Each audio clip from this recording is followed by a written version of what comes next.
Yo, what up mga par? Alam niyo na ako sino to. Nag-iisang chosen ng Bataan. Magandang araw sa inyo. Ayan, gigising ko lang yan. Nag-unat-unat muna ako dahil anong oras na naman ako natulog kagabi. Dahil anong oras na ako nagsara. Ayan, medyo pasarap yung tulog ko. At anong oras na yan? May 11:40 na ata yan mga par. Ganun talaga. Siyempre, tanghali ka talaga ng gising pag anong oras ka na natulog. Ayan, medyo tulala muna ako niyan. Iisip ko yung mga dapat isipin. Meron masarap yung tulog ko eh. Kasi mahaba-haba rin eh. Bumangon na ako niyan. Tingnan ko na yung camera ko. Tingnan ko muna yung tsura ko kung may nagbago ba. Tingnan nga. Mukha pa rin tarub talaga. Ano kayo. Cute mo. Sarap mo kurut-kurutin. Kasi yan, Jerry, bababa na ako. Babayin ko na si Papsi. Tangin ko siya kung ano namang ulamin namin ngayong brunch time. Dahil ko na hindi na ako makapag-breakfast. Siyempre, tanghali na tayo gumigising. Yung brunch time na. Yan, malapit na ako sa kanya. Yan si Papa nagbabantay. Yan. Sabi ko pa, ano mong ulamin natin ngayong tanghali yan? Yan, sabi niya, ito, $100. Bili ka naman sa akin. Ano daw sa kanya, sinigang na bongos eh. Sabi ko, $100 lang. Rico, sabi ko, sige, akong bahala dyan. Sa'yo, lumabas muna ako. Tignan ko muna yung sikat ng araw. Napakaganda mga paro. Wala nang ulan. Ano mga ambon-ambon, kaya maganda na. Medyo betcha ko. Okay, gamitin ko na naman siya. 2 joints. Ayan, bibili na kami ng ulam niya ni Betcha, syempre. Punta na kami doon sa karindera lagi kong binibili ang kila ate.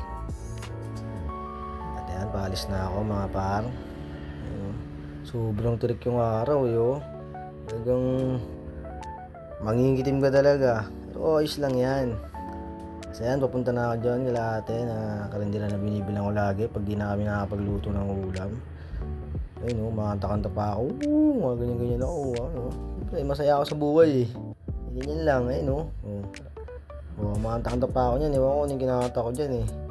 Ayan palabas na ako ng piyesta mga par. Talagang trick na trick talaga si Shine. Malapit lang naman yung bibilang ko eh. Hindi naman siya ganun kalaya eh. Doon kasi talaga ako bumibili ng lutong ulam pag doon namin napagluto. Maraming bilihan dyan luto pero doon lang ako kalahati. Loyal ako doon kasi masarap doon mga par. Hindi niya makapakita ko sa inyo mamaya yung mga tinda nyo doon ha. Talagang mabisa ang mga tinda ni ate doon. Nasama ko na nga si Rata doon eh. Alam niyo mabisa din yung ano doon eh. Paninda doon ni ate eh. Nagrik talaga yung araw eh. At ayan, malapit na ako niyan. Kaya ate, daming gustong tao ngayon dyan sa kalsada dahil uwian pala ng mga estudyante mga par. At ayan, nandyan na ako, liliko na ako. Siyempre, dahan-dahan lang. Ayan baka mamaya masagi tayo dyan ng mga tangatang rider.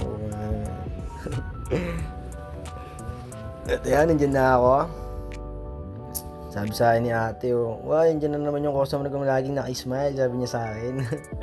Sabi ko, siyempre, ilan naman lagi ako nakasimangot, di ba? Ayun naman, papakita ko siya dyan guys. Sabi ko, Teo, okay ka muna sa vlog ko. Ayan siya, yung ulam niya, yung ulam.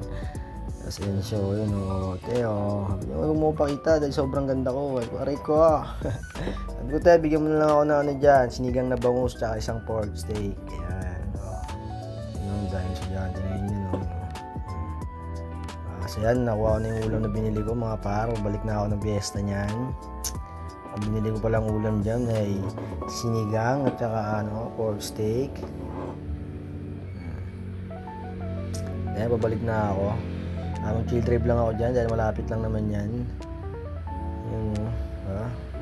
At sobrang init dyan, okay lang yan. Nakamotor naman eh.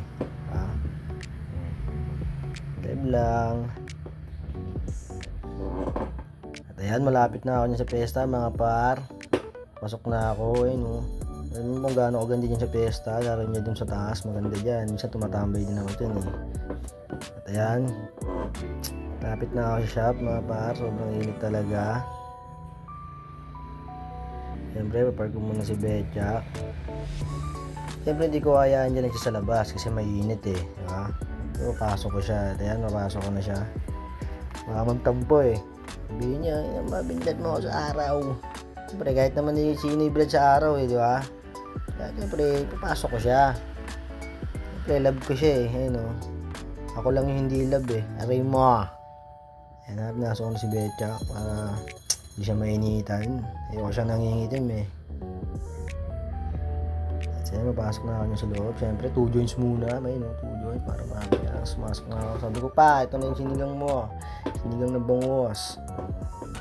Sige, nasalin ko na yan mga partikin nyo gano'ng kasarap yan. Yan yung pork steak tsaka yung sinigang na bangos si Papa. Pinagdadasal na pala ni Papa ang aming pagkain dyan. Tapos mga par, nga pala ako lang pala kakain ng baboy na yan dahil si Papa di pala kumakain ng baboy dahil isa siyang muslima. So yun, sinabaw ko na lahat Sarap talaga niya mga par. Yun minsan lang naman ako kumain din kasi ng baboy kaya sinusolid ko na rin mga par. Medyo mainit-init pa yung kanin niya kaya ipi-ipan ko pa tatawa pala ako dyan kanina mga par kasi nagsahin si Papa.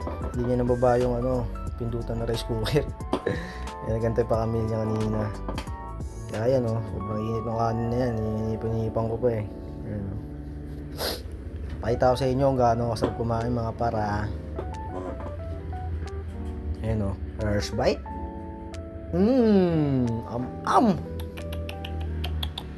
May isa pa ulit. Talaga. Isa pa ulit. Talaga mga par. Kaya nyo ba yun? Tatlo subo, sunod-sunod. Ako lang nakagawa sa buong mundo. Sarap kumain. Umapat po. Pakita ko sa inyo para syempre kuha mo tayong ulam. Ayan sige natin. Tapos mga par, tanggalin ko pala yung mga balat niyan dahil di pala ako makain ng balat. Ayan, tinanggal ko. Tapos ayan, pakita ko sa inyo. Subulit. Suwabi talaga ng pork steak ni ate. Talaga may halong pagluto yung pagmamahal yung pagluto niya Kung masarap Di tulad sa iba Sarap Hindi namin kabis kumain mga par. Tingnan nyo. Wasak. Ubus Sarap Ayun, pakit pa ako ng konti. Sabi ko, laki yung tiyan ko. Ang dami ko nakain. Isap na ulam ko kasi Kasi na-shoutout ko nga pala yung mga tropa ko dyan na nagpapashoutout sa akin. Hindi ko na kayo masaya isa. Dahil sobrang dami nyo. Kaya sabi ko, hanggang dito na lang. 2 joints. Peace out. Let's G.